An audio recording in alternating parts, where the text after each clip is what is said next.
বকেয়া ইস্যুতে প্রধানমন্ত্রীর সঙ্গে বৈঠকে থাকবেন অভিষেকও।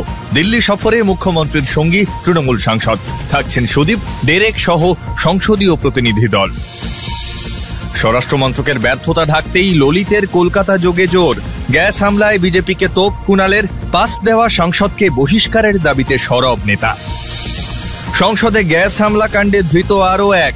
দিল্লি পুলিশের জালে মূল চক্রী ললিত ঝাঁর বন্ধু মহেশ কুমাবত। টানা জিজ্ঞাসাবাদের পর গ্রেপ্তার অভিযুক্ত যুবক। বিজয় দিবসে মুক্তিযুদ্ধের ইতিহাস স্মরণ প্রধানমন্ত্রী মোদীর। শ্রদ্ধা জানালেন ভারত পাক যুদ্ধের শহীদদের। শহীদ সেনাদের স্মরণে অনুষ্ঠান ফোর্ট উইলিয়ামেও। ভাঙল 25 বছরের রেকর্ড। 347 রানে ইংল্যান্ডকে হারিয়ে ঐতিহাসিক জয় ভারতের। দীপ্তির অলরাউন্ড পারফরম্যান্সে ভর করেই টেস্ট জিতলেন হরমনপ্রীতরা।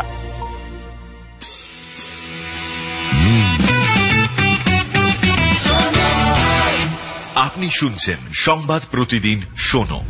নমস্কার, আসছি বিস্তারিত খবরে। রাজ্যের বকেয়া মেটানোর দাবিতে প্রধানমন্ত্রী মোদীর সঙ্গে বৈঠকে কেবল মুখ্যমন্ত্রী মমতা বন্দ্যোপাধ্যায় নন, থাকবেন তৃণমূলের সর্বভারতীয় সাধারণ সম্পাদক অভিষেক বন্দ্যোপাধ্যায়ও। আগামী 20 ডিসেম্বর দিল্লিতে ওই বৈঠকে থাকার সম্ভাবনা আরও একাধিক দলীয় সাংসদের।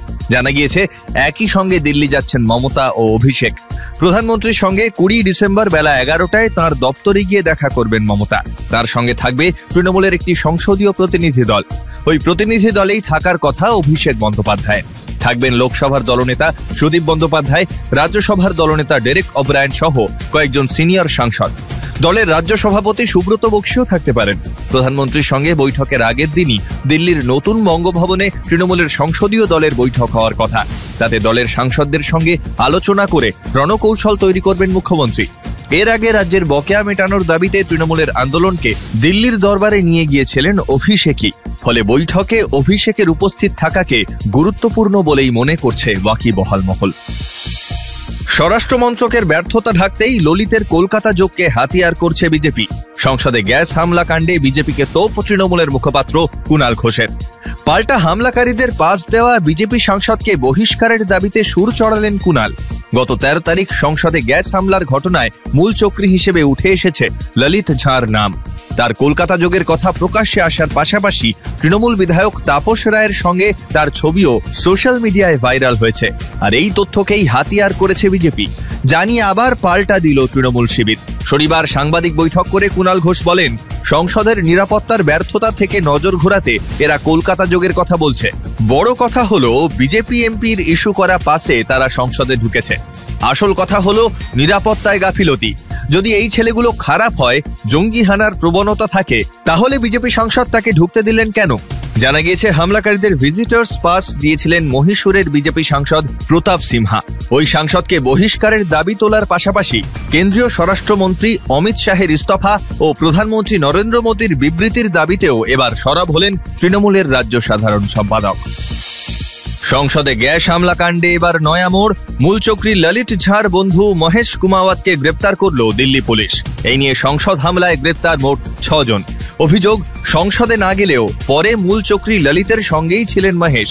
ললিতকে তিনি প্রমাণ লোপাটে সাহায্য করেছিলেন। এমনকি হামলার রাতে ললিত রাজস্থানে পালানোর পর তাকে লুকিয়ে থাকতেও সাহায্য করেছিলেন। মূল অভিযুক্ত ললিত ঝাঁর সঙ্গেই গত বুধবার গভীর রাতে দিল্লির পার্লামেন্ট হাউস থানায় গিয়ে আত্মসমর্পণ করেন মহেশ। তখন ললিতকে গ্রেপ্তার করা হলেও মহেশকে গ্রেপ্তার করা হয়নি। তবে তাকে জিজ্ঞাসাবাদের জন্য আটক করেছিল দিল্লি পুলিশ। দিল্লি পুলিশের দাবি, সংসদের সই করা পাস থাকায় লোকসভার ভিতরে তাণ্ডবের দায়িত্ব দেওয়া হয় সাগর শর্মা ও মনোরঞ্জন ডিকে। বাইরে বিক্ষোভ দেখানোর দায়িত্ব প্রথমে ছিল কৈলাস ও মহেশের উপরেই। তাঁরা ঠিক সময়ে না পৌঁছনোয় শেষ মুহূর্তে সেই দায়িত্ব দেওয়া হয় অমল ও নীলমকে। প্রায় 1.5 দিন জিজ্ঞাসাবাদের পর এবার মহেশকেও গ্রেপ্তার করল দিল্লি পুলিশ। বিজয় দিবসে মুক্তিযুদ্ধের ইতিহাস স্মরণ করলেন প্রধানমন্ত্রী নরেন্দ্র মোদী। ভারত পাক যুদ্ধে শহীদদের শ্রদ্ধা জ্ঞাপন করলেন তিনি। 1971 সালের 16 ডিসেম্বর বাংলাদেশের মুক্তিযুদ্ধে ভারতের কাছে আত্মসমর্পণ করে পাকিস্তান। এদিন সেই গৌরবময় ইতিহাসের কথা মনে করালেন প্রধানমন্ত্রী। শনিবার এক্স হ্যান্ডেলে 16 ডিসেম্বরের নায়কদের প্রতি শ্রদ্ধা জানিয়ে মোদী লেখেন, আজ বিজয় দিবস। সেদিনের যোদ্ধাদের নিষ্ঠা ও বীরত্ব আজও আমাদের স্মৃতিতে উজ্জ্বল। তাঁদের উৎসর্গ ও আত্মত্যাগ সকল দেশবাসীর কাছে গৌরবের।